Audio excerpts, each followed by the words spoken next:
Greetings. So we're in a unique situation in America today, and if someone watches this a couple of years ago, this is March 2020. If you don't know what I'm talking about, just go look it up. Anyway, we have all kind of stuff going on in this country, and one of the things that has come up is a lot of businesses want to either shut down or send people home to work remotely because we've got this pandemic thing going on. And I'm not going to talk about the pandemic thing so much as I am going to talk about how leaders view sick time for their employees.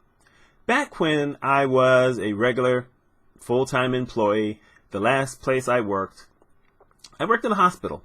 I'm mainly in healthcare, and the hospital had a very interesting sick policy, which basically said that each employee got 3 sick incidences a year. Now, if you were out for 3 days, then you had to get a doctor's note before you could come back to work. But you got 3 incidences a year. And that might sound like it's a good policy of sorts for most people, but it's really not. Reason being, there are people who have children, some of them multiple children, and children get sick all the time. So one of my employees, for instance, had 5 children, and there was just no way that she was going to be able to work for me and have, just the 3 sick incidences. I still hired her because she was qualified for the job. It's not like I had a plethora of people who were coming in with the qualifications to do the job. So what I decided to do was something that wasn't necessarily in the rules. I ignored the policy.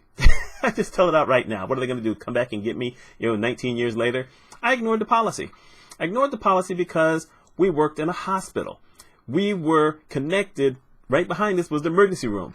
Right in front of us was where a lot of sick people used to come in to register.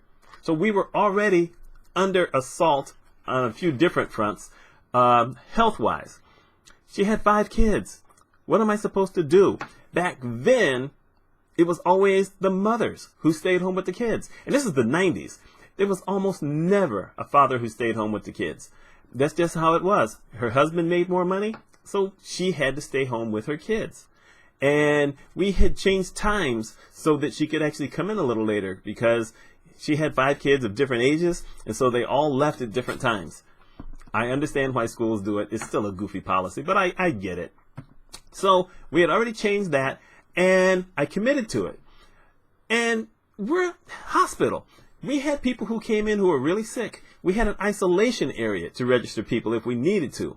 We had isolation areas on the floor. We had all kind of things going on. In healthcare, we should have known better. We just should have. People come into the hospitals to get sick. Right now that's happening. There's a lot of people working at hospitals or working at clinics who are possibly being exposed to a disease that they can't see. The symptoms might not necessarily be there for a while. You may not be able to identify it. There's not enough kits. I'm just saying. So now there are people who are being recommended by politicians to stay home from work. But not every business allows that because it's not a federal rule. It's not even a state rule in most places. Most places, if you're like saying you don't feel well and you stay home, they don't necessarily trust you because there's always someone. We all know it. There's always someone out there who's going to ruin it for everybody else. That's just how it is. Now, here's the thing. If you have one employee who has migraines, they're probably going to need more than 3 incidences of sick leave a year. I've known people with migraines who seem to have like every couple of months where the migraines hit and they're painful. And what am I going to do? Okay, not me since I'm self-employed, but what are you going to do? Are you going to dock them pay because they're still out? Are you not going to employ them because they got sick? By the way, that's against law now, but still, you may do it. You might get away with it because everyone doesn't know their rights. You probably didn't tell them what their rights were. Or are we going to try to be a little bit more sensitive about policies like this, a little bit more employee friendly? Now, this does not say that if someone is just abusing it and you know they're not really sick, that you can't let them go. But like always, you're supposed to be documenting all these different things. You're supposed to have councils with the employees. And then there you go.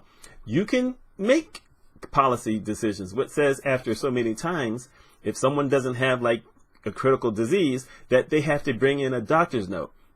Doctors are not going to put their name on something that they know is false because they could lose their license. They're just not going to do it. So you can still do that. But for everybody else, you need to start changing your policy. Now, I'm not going to tell everyone they need to find a way for their employees to work remotely because I got to face the fact. More than half of my employees could not have worked from home. They worked with patients. They couldn't have worked at home.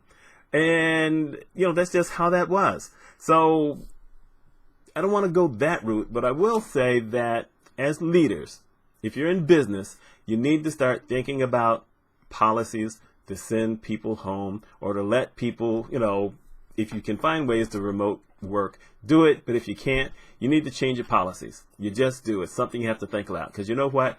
Right now, this year, March 2020, we have this pandemic. We have people who are panicking all over the country. We have governors who are shutting businesses. They're actually shutting certain types of businesses down. And now those are people who aren't going to get any money for the most part. Got to be more employee friendly. You just have to think about it. I'm not going to tell you everything to do, but I'm going to say you need to think about it. And by the way, if you need someone to talk to maybe help you come up with a program, I might be able to do something like that. I'm better in healthcare across the board, but I got thoughts. Anyway, my name's Mitch Mitchell. By the way, I had to redo this video because the first time I did it, I had a lack of certain information because I added some stuff that hadn't been mentioned at the time I did the video, but then our governor, I live in New York State, brought up some things, and it turned out that things he brought up, he hadn't brought up previously. So I said, well, okay, I can't use this one because then, I'm going to be wrong. It's always good to be able to step back and do something again when the information gets clear. Just thought I'd throw that out there. My name is Mitch Mitchell. Let me know what you think. We will talk later.